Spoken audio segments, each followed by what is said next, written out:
Hello, welcome to Stories for Wonderful Children, the podcast where I share the recordings of the bedtime stories I've improvised for my children over the years. I'm Dan Wendelin, your host and storyteller. Tonight's story is about a girl named Francine, and it's the first of a 3-part story that I really hope you'll enjoy. It starts with a very strange cough.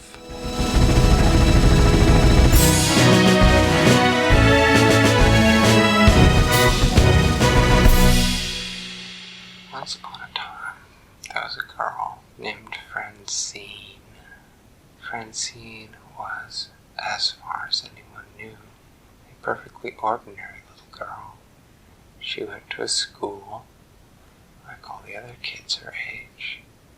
She liked to read. She liked to draw. She liked to run around and play. One day, while she was playing with some of her friends, Francine began to cough.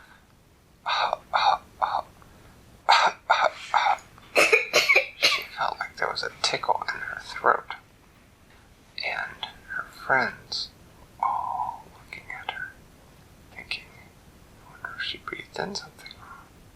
But she just kept coughing. So her friends brought her a drink of water. Francine coughed and coughed and coughed, and she tried taking a drink of water, but she coughed in the middle of it and sprayed water all over all her friends. She went, and the water went all over all her friends standing around. And so then she tried to drink some more water, but she drank it in carefully timed sips, so that she did not cough it all up over her friends. She drank pretty much an entire glass of water. Without any improvement in her cough, she was still coughing away. Go inside and turn home to call a doctor. You know, going inside is exactly what she did next. She said, I think I must have some sort of allergy starting up. I gotta go inside. And so her friends all waved goodbye to her, and she went inside. She closed the door. She coughed. Her mom heard her, and she said, Francine, what's wrong?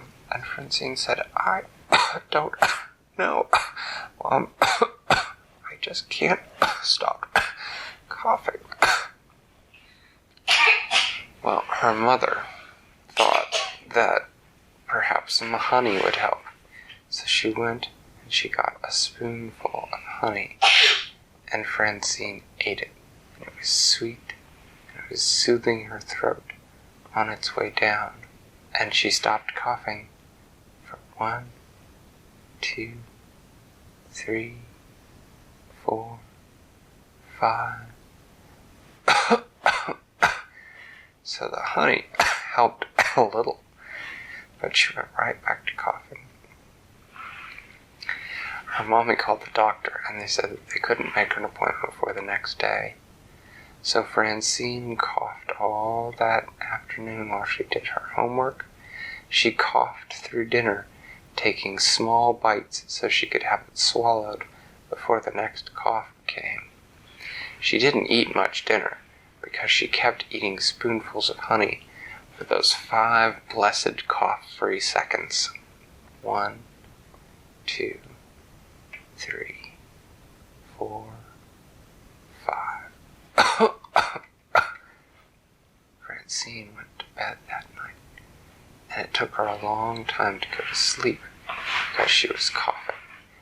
As you can imagine, it's rather hard to fall asleep when you're coughing. So, Francine woke in the middle of the night. She woke herself by coughing. The lights were all out in the house, so she knew that her parents and her brother and sister must have already gone to bed. She coughed and coughed. She was coughing much harder now. She coughed so hard that she began to get worried and started to think about waking her parents up so they could take her to the hospital. But then, as she coughed, she felt something move inside her throat. And she thought, maybe whatever it is that's stuck and irritating my throat started to come loose. So then she tried to cough harder. She took deep breaths and really worked cough as hard as she could. And then she coughed and went, and something came shooting out of her mouth. She heard it land plop on the floor. She took a deep breath. 1, 2, 3, 4, 5, 6, 7, 8. Her cough was gone. She sat in bed for a minute, just reveling in the feeling of gently breathing in and out without a cough. And then, as her next thought, she thought, what did I cough up?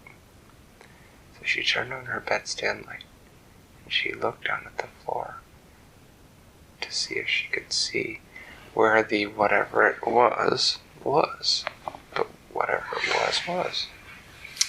She had to look for a minute before she saw it.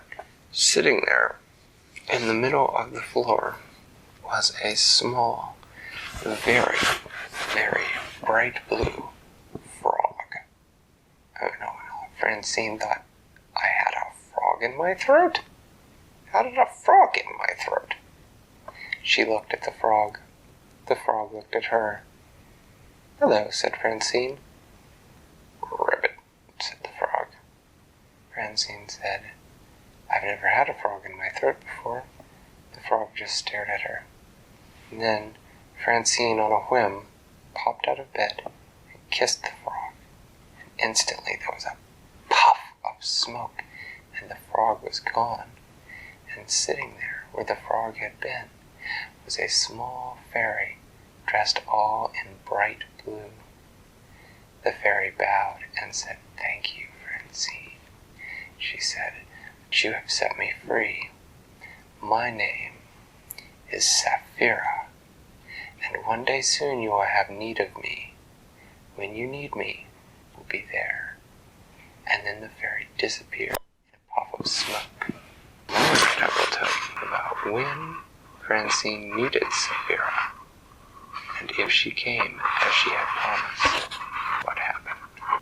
That is the end of tonight's story. Thanks for listening to Stories for Wonderful Children. I created today's story, but heckling and clever commentary were supplied by my children. The theme music was created by Brandon Thompson, and the logo was designed by Silas Wendelin. If you know someone who might enjoy the stories, please tell them about the show. Our website is storiesforwonderfulchildren.com, and preview snippets are posted to most social media. I'm Dan Wendelin, reminding you to tell someone you love a story.